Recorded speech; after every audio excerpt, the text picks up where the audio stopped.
हम एक ऐसे शायर को आपके बीच पेश कर रहे हैं जिनका कलाम सुनने के बाद यकीनन आपको अपनी रात भर की मेहनत कामयाब होती हुई और ये प्रोग्राम बहुत ही अपनी कामयाबी की मंजिलों पर पहुंचता हुआ महसूस होगा। और जिस तरह से ये प्रोग्राम यहां तक पहुंचा है, इसमें आपका जोश और आपका जज्बा यकीनी तौर पर 100 में 100 नंबर आपने काम किया है। इसके लिए आपको बार बार मैं मुबारकबाद दे रहा हूं। बस इतनी गुजारिश करना चाहता हूं, जो लोग बहुत पीछे बिखरे हुए बैठे वो जरा सा अगर आगे की लाइन में आ जाएंगे, क्योंकि मैं ये मानता हूं कि आप जो इस वक्त तक बैठे हैं ये सिर्फ शायरी की मोहब्बत में बैठे हैं, आप सिर्फ कविता की मोहब्बत में बैठे हैं और आप मोहब्बत करते हैं, इश्क करते हैं उर्दू शायरी से, उर्दू शायरों से। तो आप जरा सा करीब आ जाएंगे तो शायर को पढ़ने में मजा आएगा और ये मुशायरा यकीनी तौर पर आखिरी हिस्से में बहुत ही पुरवकार और कामयाब माना जाएगा। अभी हमें हजरत प्रोफेसर वसीम बरेलवी साहब को भी सुनना है, तो यकीनी तौर पर उसके लिए हमें पूरी तरह से ज़हनी तौर पर भी और पूरी तरह से अमली तौर पर भी आमादा होना है, तैयार होना है। तो अब आप पूरी तरह से मूड में आ गए हैं, तो अब मैं बुलाने जा रहा हूं दबिस्तान रामपुर के नुमाइंदा शायर, यहाँ से लेकर और अमेरिका तक हमारे मुल्क की तहजीबी कदरों को, उर्दू शायरी के इस उर्दू शायरी का जो कमाल है उस खुशबू को समेट कर यहाँ की हिंदुस्तानी तहजीब की नुमाइंदगी पूरी दुनिया में करने वाले जनाब ताहिर फराज रामपुरी को मैं बहुत ही मोहब्बत और इज्जत और एहतराम के साथ माइक पर आवाज दे रहा हूं कि तशरीफ लाएं और अपने खूबसूरत कलाम से नवाजें। जनाब ताहिर फराज रामपुरी।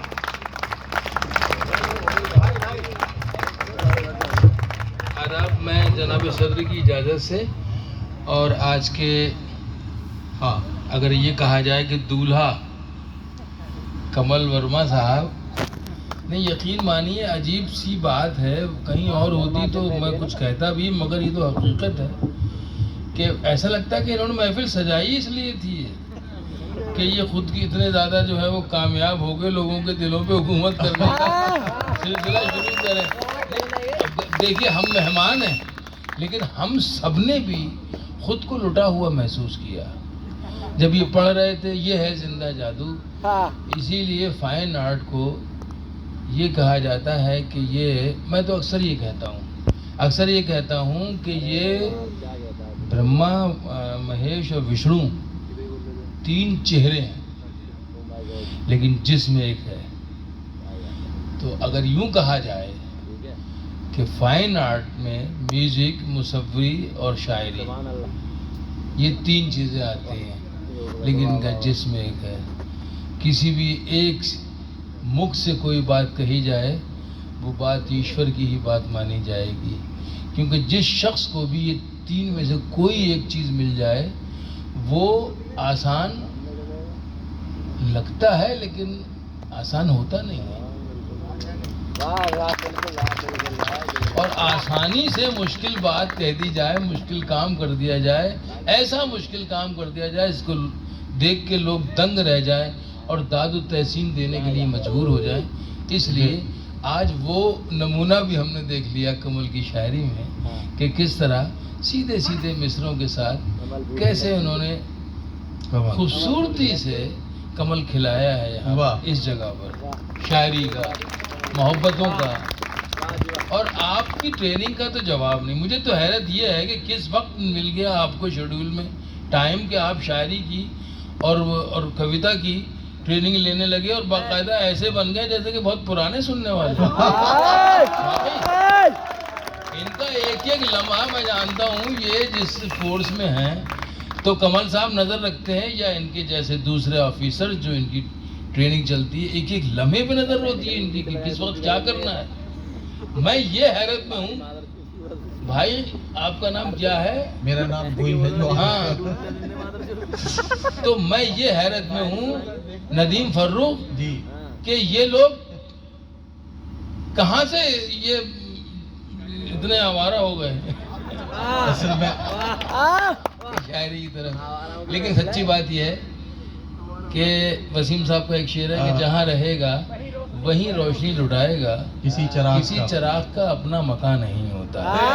आज ये शेर कमल वर्मा पे सादिक आता है कि ये जहाँ भी जाते हैं, जिस जगह भी जाते हैं, जिस इलाके में जाते हैं, वहाँ पर ये शायरी की रोशनी और उसकी खुशबू लुटाते हैं और फैला देते हैं और इन जैसे सिपाहियों को भी मशहूर कर देते हैं शायरी सुनने ये तो बिल्कुल उसकी तरह हुआ है कि गुलाब को अगर कपड़े में रख दिया जाए तो कपड़ा महकने लगे, किताब में रख दिया जाए तो किताब महकने लगे, किसी अलमारी में रख दिया जाए तो अलमारी में खुशबू आने लगे। यही कमाल कमल साहब ने दिखाया है। अच्छा। और आपने जिस तरह से इनको सुना है, इसने तो और भी ज्यादा कमाल कर दिया। एक बार और तालियां बजा दीजिए इनके लिए। अच्छा, मुझे जो कमाल देखना है वो अब मैं आपको बताने वाला हूँ। ताहिर भाई का मैं बहुत बड़ा मद्दा हूँ। मैं तो मुझे यार कमाल दिखाने दो, बस अब तुम खामोश हो। अब मुझे बोलने दो। मैं ये अर्ज कर रहा हूँ, वो बात तो नहीं वो बात मत कहिए आप जो आप नहीं कहना चाहते, मुझे कहने दीजिए। देखिए, सबने अच्छा पढ़ा, इसमें कोई शक नहीं। हमारे कवि सम्मेलन और मुशायरे का एक शख्स है जिसको हम सब पता नहीं क्यों सब अल्लाह की तरफ से उसको देन है, ऐसी चिपक है उसकी गुफ्तगू में, उसकी शायरी में। शायरी कहता नहीं भी है, लेकिन जब वो सुनाता है तो लगता है कि सब शौक से सुनते हैं, मैं भी सुनता हूँ। और मैं क्या मतलब, जो हमारे बुजुर्ग मर गए वो भी सुनते थे और जो जिंदा है वो भी सुनते हैं। और वो ये बैठे हैं, ये इस्माइल मैन के नाम, इन्होंने भी कमाल कर दिया। किसका नाम छोड़ा जाए, किसको किस, सबने शुरू से ऐसा लगा है। अच्छा, उसकी वजह जानते हैं आप क्या है? उसकी वजह सिर्फ और सिर्फ मोहब्बत है। मौत सच है ये बात अपनी जगह, मौत सच है ये बात अपनी जगह, जिंदगी का सिंगार करते रहो। मौत सच है ये बात अपनी जगह, जिंदगी का सिंगार करते रहो। नफा नुकसान होता रहता है, प्यार का कारोबार करते रहो। तो आप प्यार का कारोबार कर रहे हैं, इसमें तो घाटा ही नहीं, घाटा ही नहीं। तो दुनिया है, तमाशा कर रही है। तो दुनिया है, तमाशा कर रही है। तो दुनिया है, तमाशा कर रही है। उधर जाना, इधर क्या कर रही है? तू दुनिया है, तमाशा कर रही है। उधर जाना, इधर क्या कर रही है? इधर क्या कर रही है?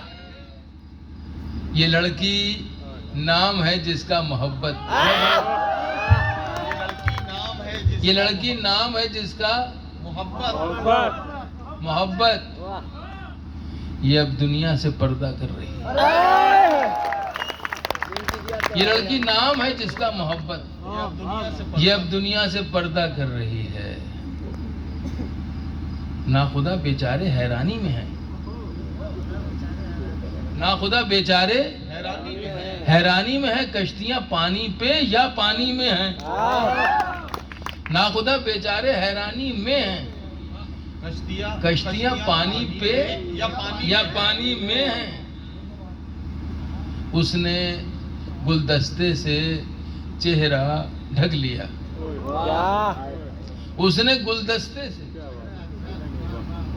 चेहरस्ते भी हो सकता है, चेहरस्ते, उसने गुलदस्ते से चेहरा ढक लिया। तितलियां बेहद परेशानी में, उसने गुलदस्ते से चेहरा ढक लिया। ये दो शेर देखिए, वक्त बाकी बहुत कम है। अच्छा, हम लोगों ने भी नहीं सोचा था कि इतना लग जाए। 2 बजे तक का कहा था, 2 बजे ख़त्म हो जाएगा, तो उसी मूड से बैठे थे। लेकिन अब एक ज़रूरत होती है, मुशायरा इतना अच्छा हो गया कि उसमें बोरियत कहीं नहीं। लोग थोड़े बहुत कम ज़रूर हुए हैं, लेकिन जो लोग भी बैठे हैं वो अपनी अपनी जगह स्तंभ हैं, इसमें कोई शक नहीं। बिल्कुल मजबूत पाए की तरह आप सब लोग डटे हुए हैं। तो मैं 3 शेर तरन्नुम से पढ़ता हूँ, उसके बाद एक फरमाइश ज़रूर है जो मेरे लिए हुक्म का दर्जा रखती है आप सब लोगों का। ख़ास तौर से आपकी फरमाइश वो कमल साहब के हवाले से मुझ तक पहुँची है, तो मैं कोशिश करूँगा कि वो आपकी फरमाइश पूरी कर दूँ। ठीक है? मतलब नहीं होगा कोई आंसू, कोई आंसू कागज भिगो जाएगा, कोई कागज भिगो जाएगा, कोई आंसू जो कागज भिगो जाएगा,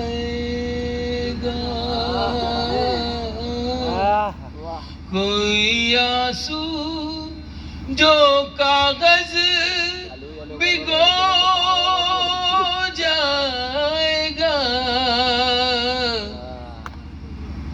मीर जैसा कोई शेर हो जाएगा, मीर जैसा कोई शेर हो जाएगा। एक मिसरा हूँ मैं, एक मिसरा हो तुम। वाह! मैं अपने आप को या कमल साहब को अगर ये दो किरदार बना के मैं इस शेर को पढ़ूं, आप समझ लीजिए बात क्या कही जाने वाली है या क्या कही जा रही है। एक मिसरा हूँ मैं, एक मिसरा हो तुम।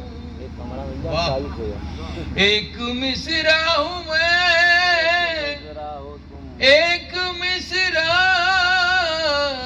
हो तुम, दोनों मिल जाए तो शेर हो जाए,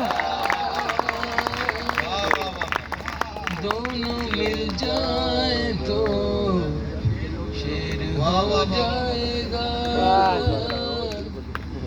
घर पहुँच कर खुशी तो मिलेगी मगर, नहीं आप सही शेर पे आ गए, आप सही शेर पे आ गए और मिल भी गए, दोनों मिल जाएं तो शेर हो जाएगा। अब शेर हो गया, मैं सुना रहा हूँ। घर पहुँच कर खुशी तो मिलेगी मगर,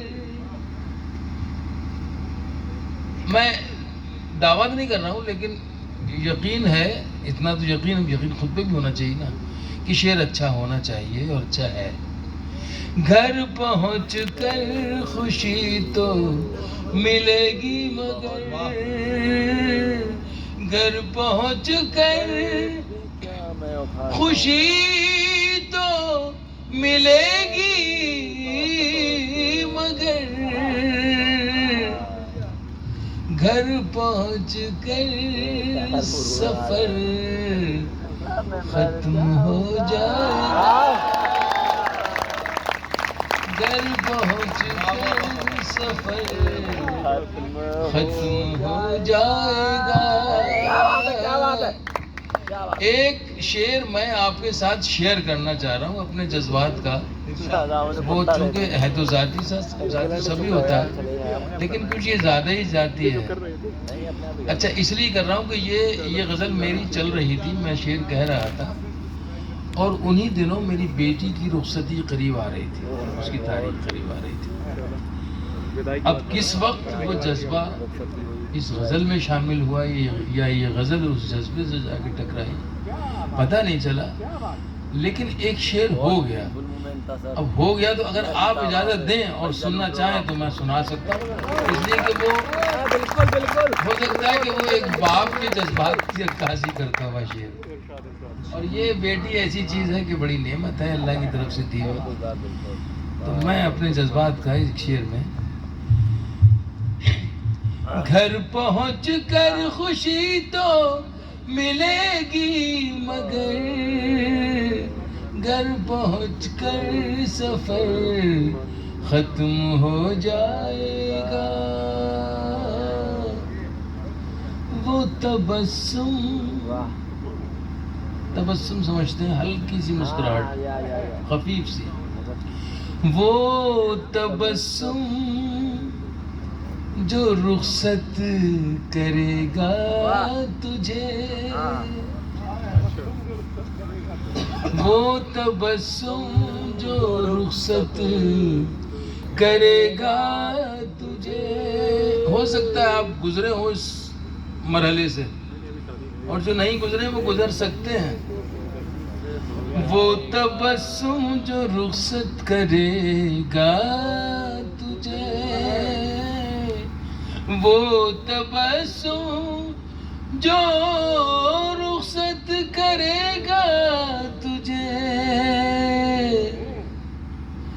मेरी पलकों में मोती पिरो जाएगा। वाह वाह भाई वाह। मेरी पलकों में मोती पिरो जाएगा। क्या कैफियत है ताहिर भाई? वाह वाह वाह। मीर जैसा कोई शेर हो।